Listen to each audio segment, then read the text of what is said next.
अस्सलाम वालेकुम dear students, उम्मीद है आप सब खैरियत से होंगे। आज का हमारा लेक्चर है some important short questions from liquids and solids. तो चलते हैं अपने पहले क्वेश्चन की तरफ। Water is liquid at room temperature but hydrogen sulphide is a gas, give reason. Explain करना है, रीज़न बतानी है कि H2O लिक्विड फेज में क्यों एग्जिस्ट करता है रूम टेम्परेचर पे एंड 1 एटमॉस्फेरिक प्रेशर, और hydrogen sulphide H2S gas phase में क्यों एग्जिस्ट कर रही होती है। तो जो पहला पहला इंपॉर्टेंट कॉन्सेप्ट है वो ये है कि किसी भी सब्सटेंस की फिजिकल स्टेट डिपेंड करती है उसके मॉलिक्यूल्स के दरमियान मौजूद इंटरमॉलिक्यूलर फोर्सेस की टाइप और उनकी स्ट्रेंथ पे।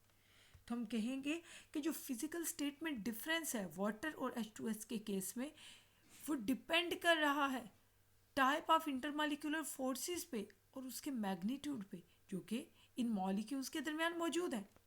इन पर्टिकुलर वाटर मॉलिक्यूल्स में किस टाइप की इंटरमॉलिक्यूलर फोर्सेस हैं, तो वाटर मॉलिक्यूल्स के दरमियान हाइड्रोजन बॉन्डिंग पाई जाती है क्योंकि वाटर का स्ट्रक्चर है H2O। वाटर का फार्मूला जो है H2O, उसमें ऑक्सीजन हाईली इलेक्ट्रोनेगेटिव एटम है और हाइड्रोजन क्योंकि हाईली इलेक्ट्रोनेगेटिव एटम्स के साथ अटैच है, इस वजह से वो एक्टिव हाइड्रोजन्स कहलाते हैं और वो हाइड्रोजन बॉन्डिंग कर सकते हैं with the other water molecule. इस केस में वाटर में स्ट्रॉन्ग किस्म की हाइड्रोजन बॉन्डिंग होती है as compare to the London dispersion forces, क्योंकि H2S मॉलिक्यूल्स नॉन पोलर हैं और नॉन पोलर में जो सिग्निफिकेंट फोर्सेस ऑफ अट्रैक्शन होती हैं वो London dispersion forces of attraction होती हैं, जिन्हें instantaneous dipole induce dipole forces भी कहा जाता है, जिन्हें हम weakest type of intermolecular forces कहते हैं। तो क्या होता है, generally hydrogen bonding is called the strongest type of intermolecular force while the London dispersion forces are called the weakest type of intermolecular forces. H2O के केस में hydrogen bonding है, H2S के केस में लंडन डिस्पर्शन फोर्सेस है। तो जितनी intermolecular forces की strength ज़्यादा होती है उतनी मॉलिक्यूल्स के दरमियान अट्रैक्टिव फोर्सेस ज़्यादा होंगी। जब अट्रैक्टिव फोर्सेस ज़्यादा होंगी तो वो स्पेस कम ऑक्यूपाई करेंगे। तो इस तरह से वाटर लिक्विड स्टेट में एग्जिस्ट करता है रूम टेम्परेचर पे एंड एट 1 एटमॉस्फेरिक प्रेशर, जबकि हाइड्रोजन सल्फाइड गैस फेज में एग्जिस्ट कर रही है। इसी क्वेश्चन को लेके ना, इसी हाइड्रोजन बॉन्डिंग को बेस बना के एक और क्वेश्चन भी पूछा जाता है कि वाटर का बॉइलिंग पॉइंट ज़्यादा क्यों है हाइड्रोजन सल्फाइड से। तो उसकी रीज़न भी यही है कि वाटर में हाइड्रोजन बॉन्डिंग है। The next question is why ice floats on the surface of water. पानी की सरफेस पे बर्फ़ तैरती क्यों है, सिंक क्यों नहीं कर जाती, डूब क्यों नहीं जाती। क्योंकि जब आप पानी का टेम्परेचर डिक्रीज़ करते हैं ना बर्फ़ बनाने के लिए, तो वाटर के मॉलिक्यूल्स बहुत रेगुलर पैटर्न में अरेंज हो जाते हैं और ये रेगुलरिटी पूरे स्ट्रक्चर में एक्सटेंड कर रही होती है। इस रेगुलरिटी के नतीजे में होता क्या है, इस स्ट्रक्चर के अंदर वाटर स्ट्रक्चर के अंदर एम्प्टी स्पेसेस क्रिएट हो जाती हैं। इन एम्प्टी स्पेसेस की वजह से जब वाटर फ्रीज करता है तो वो 9% ज़्यादा स्पेस ऑक्यूपाई कर रहा होता है। जब वाटर के मॉलिक्यूल्स स्पेस ज़्यादा ऑक्यूपाई करेंगे, मतलब वॉल्यूम ज़्यादा ऑक्यूपाई करेंगे, तो डेंसिटी डिक्रीज हो जाएगी 9%। और लो डेंसिटी की वजह से आइस की डेंसिटी वाटर से कम होती है। और अगर किसी सब्सटेंस की डेंसिटी फ्लूइड से कम होती है तो वो फ्लूइड की सरफेस पे फ्लॉट करेगा। इसी वजह से आइस की डेंसिटी कम होने की वजह से वो वाटर की सरफेस पे फ्लॉट करती है।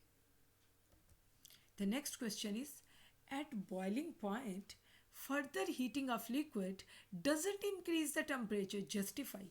कि अगर आप किसी लिक्विड को कॉन्स्टेंटली हीट कर रहे हैं और वो लिक्विड बॉयल करना स्टार्ट कर देता है, आप थर्मामीटर रख लें, आप उसका बॉइलिंग पॉइंट पे टेम्परेचर चेक करें, बॉइलिंग पॉइंट उसका चेक करें। अगर वाटर है, प्योर वाटर है, तो ऑब्वियसली वो 100 डिग्री पे बॉयल हो रहा होगा। अब जब 100 डिग्री पे वो बॉयल हो रहा है, उसके बाद आप कॉन्स्टेंटली उसे हीट किए जा रहे हैं। लेकिन अगर आप थर्मामीटर को नोट करें जिसे आपने डिप किया हुआ है उस बॉइलिंग वाटर में, तो आप देखेंगे कि थर्मामीटर पे रीडिंग इंक्रीज नहीं हो रही, टेम्परेचर बढ़ नहीं रहा, इसका मतलब है कि आपके सॉल्वेंट का, आपके सिस्टम का टेम्परेचर भी बढ़ नहीं रहा। तो क्यों? आप तो कॉन्स्टेंटली हीट दे रहे हैं, आप तो फर्दर हीटिंग प्रोवाइड कर रहे हैं, लेकिन वो हीटिंग उस लिक्विड का टेम्परेचर नहीं बढ़ा रही। क्यों?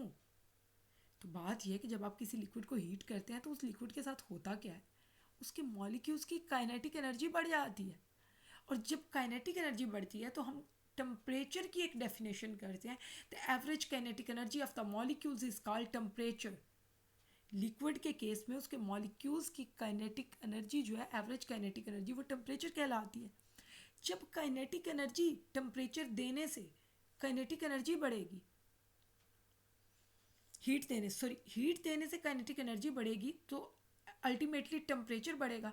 लेकिन जब बॉइलिंग पॉइंट आ जाता है किसी भी लिक्विड का, चाहे वो वाटर है, चाहे वो ईथर है, चाहे वो एथानॉल है, जब उस सब्सटेंस का, उस लिक्विड का पर्टिकुलर बॉइलिंग पॉइंट अचीव हो जाता है, तो उस टाइम पे एक्चुअली उसके मॉलिक्यूल्स की, उस लिक्विड सब्सटेंस के मॉलिक्यूल्स की काइनेटिक एनर्जी मैक्सिमम होती है। अब मज़ीद हीटिंग करने पे इस स्टेज पे लिक्विड का टेम्परेचर इंक्रीज नहीं होगा, क्योंकि काइनेटिक एनर्जी मैक्सिमम हो चुकी है, अब मज़ीद नहीं बढ़ रही। जब बढ़ नहीं रही तो फिर टेम्परेचर कैसे बढ़ सकता है? क्योंकि टेम्परेचर भी तो काइनेटिक एनर्जी की ही मेजरमेंट है। Average kinetic energy is called temperature. अब ये हीट, अब मज़ीद जो फर्दर हीटिंग आप कर रहे हैं वो कहाँ पे कंज्यूम होगी? वो हीट भी तो कहीं पे कंज्यूम हो रही है। जी, वो हीट कंज्यूम हो रही है। उस लिक्विड के मॉलिक्यूल्स के दरमियान जो सिग्निफिकेंट इंटरमॉलिक्यूलर फोर्सेस थी, उन्हें तोड़ के उस लिक्विड को वेपर्स में कन्वर्ट करने में इस्तेमाल हो रही है। इसी वजह से बॉइलिंग पॉइंट अचीव करने के बाद टेम्परेचर थर्मामीटर पे बढ़ेगा नहीं, लेकिन आहिस्ता आहिस्ता आपका लिक्विड कम होना शुरू हो जाएगा अगर आप फर्दर हीटिंग करते जाएंगे, क्योंकि वो लिक्विड एवेपोरेट होकर एटमॉस्फेयर में ऐड हो जाएगा। अगर आपका कंटेनर क्लोज भी होता है ना, तो उसमें भी कहीं ना कहीं पे एस्केप करने के वेपर्स के पास स्पेस, क्योंकि गैस के मॉलिक्यूल्स बहुत छोटे होते हैं, जब मॉलिक्यूल्स अलग अलग हो जाते हैं तो बड़ी आसानी से एस्केप कर सकते हैं। The next question is most important short question regarding solids. Ionic crystals are highly brittle. Why ionic crystals brittle होते हैं? पहली तो चीज़ है ये समझे ब्रिटलनेस होती क्या है। आयोनिक क्रिस्टल का टूट जाना। आयोनिक क्रिस्टल की जब आप बात करते हैं तो आपके माइंड में NaCl का क्रिस्टल स्ट्रक्चर आना चाहिए, क्योंकि सबसे कॉमन आयोनिक क्रिस्टल है जिसे हम यूज़ करते हैं, डेली लाइफ में कंज्यूम कर रहे होते हैं। आयोनिक क्रिस्टल्स हाईली ब्रिटल हैं क्योंकि आयोनिक सॉलिड्स कैसे होते हैं, इस फिगर में आप देख सकते हैं आयोनिक सॉलिड्स किस तरह से बने हुए हैं। पैरेलल लेयर्स से बने हुए हैं। ये पैरेलल 4 लेयर्स हैं पैरेलल, और इन लेयर्स में कैटाइंस और एनाइंस अल्टरनेट पोजीशंस पे मौजूद हैं। टेक्स्ट भी आपको शो कर रहा है, डायग्राम भी शो कर रही है। और ये अपोजिट आयंस जो हैं वो कई पैरेलल लेयर्स में एक दूसरे के ऊपर लाई कर रहे होते हैं। लेकिन जब आपने कोई एक्सटर्नल फोर्स अप्लाई की तो इस एक्सटर्नल फोर्स से क्या होता है, एक लेयर आयंस की स्लाइड कर जाती है, स्लिप हो जाती है इसी प्लेन में दूसरी लेयर पे से। इसके नतीजे में होता क्या है कि लाइक चार्जेस एक दूसरे के सामने आ जाते हैं, in front of each other, और वो एक दूसरे को रिपेल करना स्टार्ट कर देते हैं। अब इस रिपल्शन के नतीजे में ब्रिटलनेस होती है, टूट जाता है, क्रिस्टल ब्रेक हो जाता है यहाँ से, इस पॉइंट से, क्योंकि लिटिल एक्सटर्नल फोर्स तो अप्लाई हुई है। इस लिटिल एक्सटर्नल फोर्स ने क्या किया है, स्लाइड कर दिया लेयर्स को एक दूसरे पे से, जिसके नतीजे में रिपल्शन क्रिएट हुई है, और इस रिपल्शन के नतीजे में ब्रिटलनेस क्रिएट हुई है। ये फिगर आपको रिपल्शन शो करा रही है, और इस रिपल्शन के बाद क्रिस्टल ब्रेक हो जाता है। अब ये ब्रिटलनेस से मुतलिक एक और सवाल भी आता होता है कि ब्रिटलनेस किन कंपाउंड्स में, किन स्ट्रक्चर्स में मौजूद नहीं होती। तो मेटालिक स्ट्रक्चर में ब्रिटलनेस नहीं होती। ब्रिटलनेस का मतलब है कि एक ऐसी खसूसियत जिसमें फोर्स दे के आप स्ट्रक्चर को तोड़ देते हैं। लेकिन मेटल्स के केस में आप कहते हैं कि मेटल्स मैलिएबल हैं, मेटल्स डक्टाइल हैं, मतलब मेटल्स को आप फोर्स अप्लाई करके उनकी शेप चेंज कर सकते हैं, वो टूटती नहीं है। अगर वो इतनी आसानी से टूट जाती होती जैसे आयनिक क्रिस्टल टूट जाते हैं, तो आप उस तरह से उन्हें मॉडिफाई ना कर सकते मेटल्स को, और उनसे वायर्स और डक्ट्स और शीट्स ना बना सकते। तो इसका मतलब है कि मेटल्स में ब्रिटलनेस नहीं पाई जाती। ब्रिटलनेस को लस्ट्रस बिहेवियर से मर्ज ना किया करें. Lustrous behaviour is something else, वो हम नेक्स्ट लेक्चर में इंशाल्लाह डिस्कस करेंगे. The next question is, this is regarding metals. Electrical conductivity of metals decreases by increasing temperature. हम ये कहते हैं कि मेटल्स अच्छे कंडक्टर होते हैं इलेक्ट्रिसिटी के. हमारे पास जितनी भी वायर्स होती हैं डेली लाइफ में जो यूज़ हो रही होती हैं, कॉपर वायर्स होती हैं, क्योंकि कॉपर जो है वो एक अच्छा कंडक्टर है इलेक्ट्रिसिटी का. तो मेटल्स जो है उनकी इलेक्ट्रिकल कंडक्टिविटी तो होती है, लेकिन टेम्परेचर बढ़ने से कंडक्टिविटी कम हो जाती है. इलेक्ट्रिकल कंडक्टिविटी वजह क्या है? पहले तो ये देखें कि इलेक्ट्रिकल कंडक्टिविटी मेटल्स की होती किस वजह से? फ्री इलेक्ट्रॉन्स की मूवमेंट की वजह से होती है वो इलेक्ट्रिकल कंडक्टिविटी. और इलेक्ट्रिकल कंडक्टिविटी डिक्रीज क्यों हो जाती है टेम्परेचर इंक्रीज करने से?